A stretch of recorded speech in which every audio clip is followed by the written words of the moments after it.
You finish what you thought was a completely healthy meal, but exactly 2 hours later, you are completely exhausted, battling deep brain fog and helplessly searching the pantry for a sweet treat. That is not a lack of willpower. That is insulin resistance, silently storing fat around your organs and hijacking your daily energy levels. Most people are simply told by their doctors to eat less and move more, but clinical research over the last decade shows that advice is fundamentally flawed. If you feel inflamed, puffy, and constantly tired, you need to hear this data. In this video, we are going to dive into 5 daily shifts that can reverse insulin resistance faster than restrictive diets or endless hours on a treadmill. By the end of this video, you will understand exactly how to reprogram your hormones so your body naturally burns fat for fuel instead of trapping it. These shifts require no expensive medications, and the results can begin in a matter of days.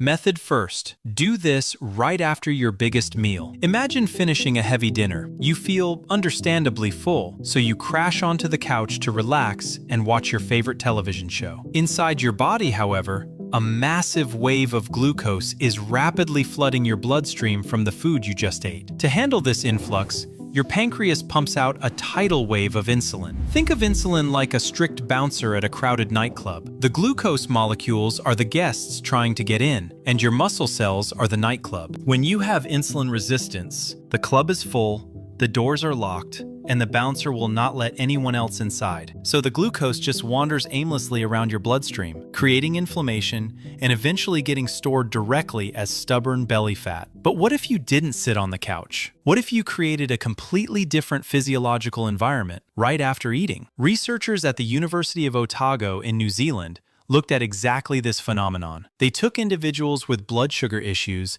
and had them walk for just 10 minutes immediately after their main meals. The results were staggering. That brief, mild movement lowered post-meal blood sugar levels by 22% more than walking at any other time of the day. When you walk, your leg muscles suddenly demand immediate energy. To get it, they bypass the bouncer completely. Muscle contractions can pull glucose straight out of your bloodstream without needing a single drop of insulin. It is the equivalent of opening a VIP back door to the nightclub. You don't need to break a sweat, and you don't need to walk for an hour. The moment you finish your last bite of food, especially after your largest meal like dinner, simply put your shoes on and walk around the block for 10 to 15 minutes. That one small shift acts as an incredible metabolic release valve, rapidly dropping your insulin levels and keeping your energy remarkably steady for the rest of the evening. Second shift, the healthy snacking trap. Now let's talk about what happens in the hours between those meals. You might be following the age-old advice to eat 5 or 6 small meals a day to keep your metabolism revved up. You might grab a handful of almonds, sip on a sweetened kombucha, or eat a keto-friendly protein bar at your desk. But here is the major problem with that strategy. Every single time food enters your mouth, your body produces an insulin response to deal with it. Imagine your metabolism is exactly like a smartphone battery. When insulin is high in your bloodstream, your phone is plugged into the wall, actively charging. It is in storage mode. Your body simply cannot burn stored body fat while insulin is present. The chemical signals literally block the fat burning process. By snacking all day long, you are keeping your body permanently plugged into the charger from the moment you wake up until the moment you go to sleep. You are constantly storing, never burning.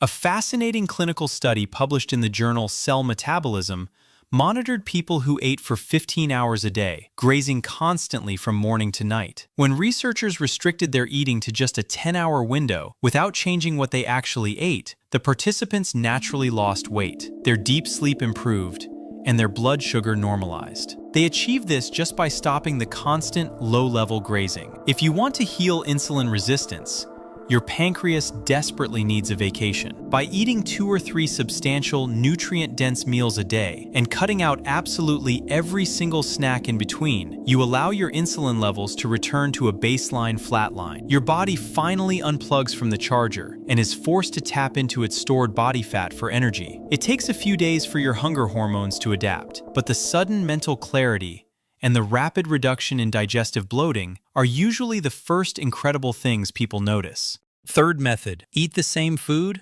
Just change the order. Let's look closer at the meals themselves. It turns out, you do not always have to completely change what is on your plate.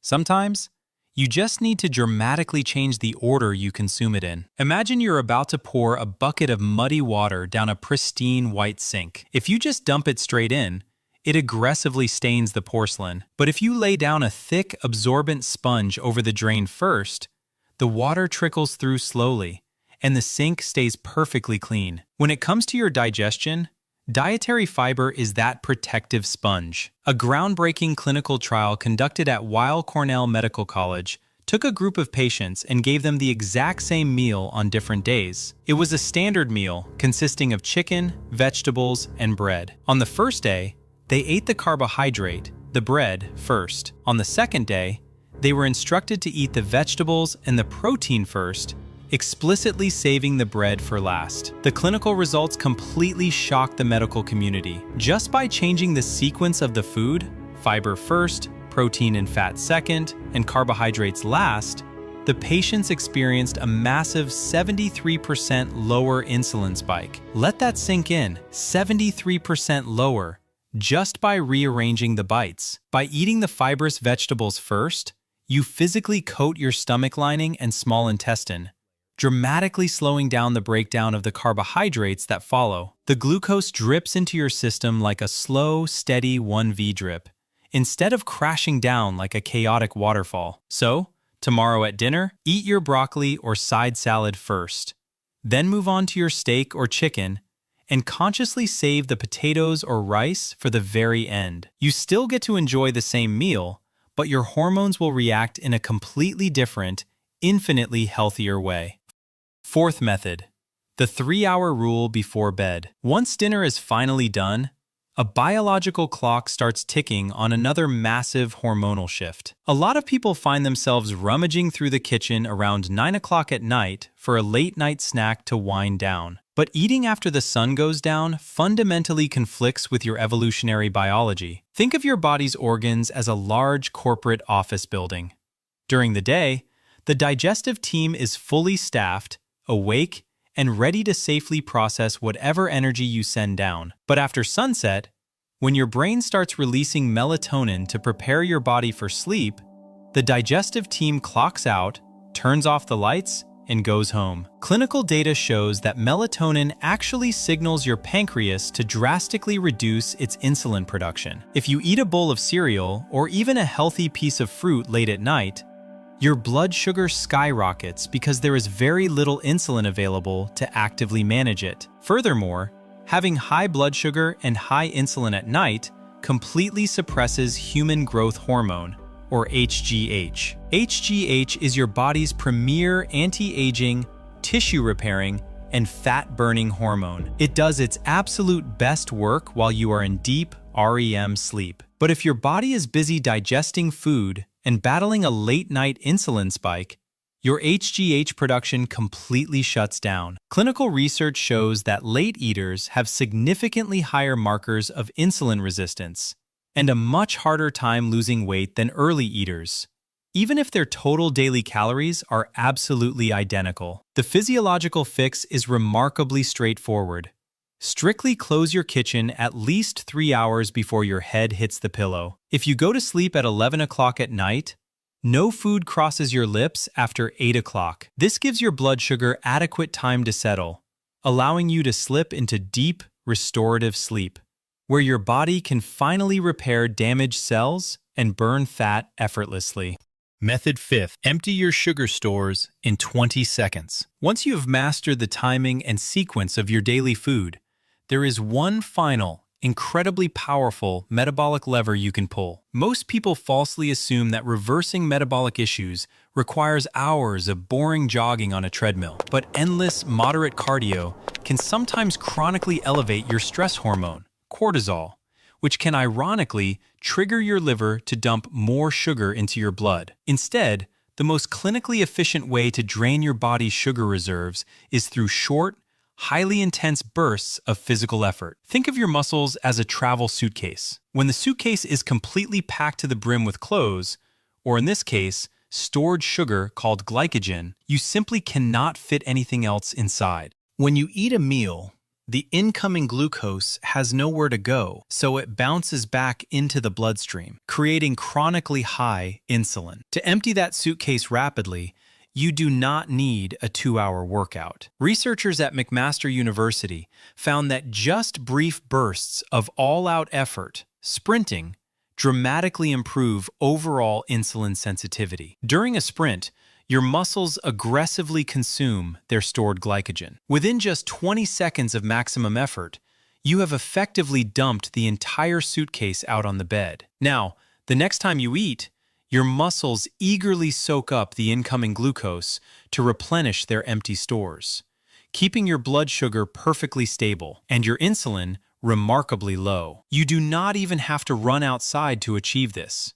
You can do this on a stationary bike, a rowing machine, or even treading water in a swimming pool. The protocol is astonishingly simple. Go as hard and as fast as you physically can for just 20 seconds. You should be breathing very heavy and feel completely winded. Then, rest and recover for about 90 seconds. Repeat that cycle just 3 or 4 times. The entire routine takes less than 10 minutes, but it completely alters your muscle chemistry and boosts your mitochondrial health for the next 48 hours, clearing up the confusion. Now, to make these 5 shifts completely effortless, you just need a few final rules to tie it all together. First, if you are permanently cutting out snacks, you must anchor your 2 or 3 daily meals with high-quality protein and healthy fats, like eggs, avocados, olive oil, or wild-caught fish. Here's why. While processed carbs violently spike your insulin, protein causes a very slow release, and dietary fats barely trigger an insulin response at all. Build your plate this way,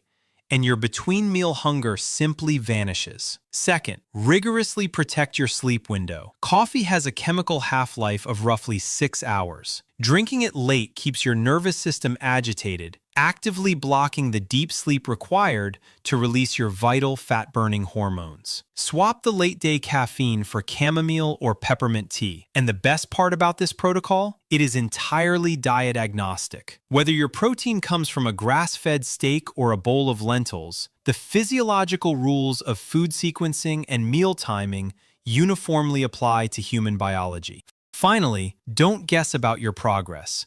Test it. Standard doctors usually just check your fasting glucose, but that is actually a late-stage warning sign. Instead, ask your doctor specifically for a fasting insulin blood test. You want that number sitting comfortably between 3 and 6. Anything over 10 is a clear clinical sign of severe resistance. Get your baseline, strictly apply these 5 shifts for 60 days, and test it again. The numbers will completely shock you. If this breakdown gave you a light bulb moment, hit that like button and let me know in the comments below. Which of these 5 shifts are you going to try first? Your feedback fuels this channel. Stay consistent and see you next time.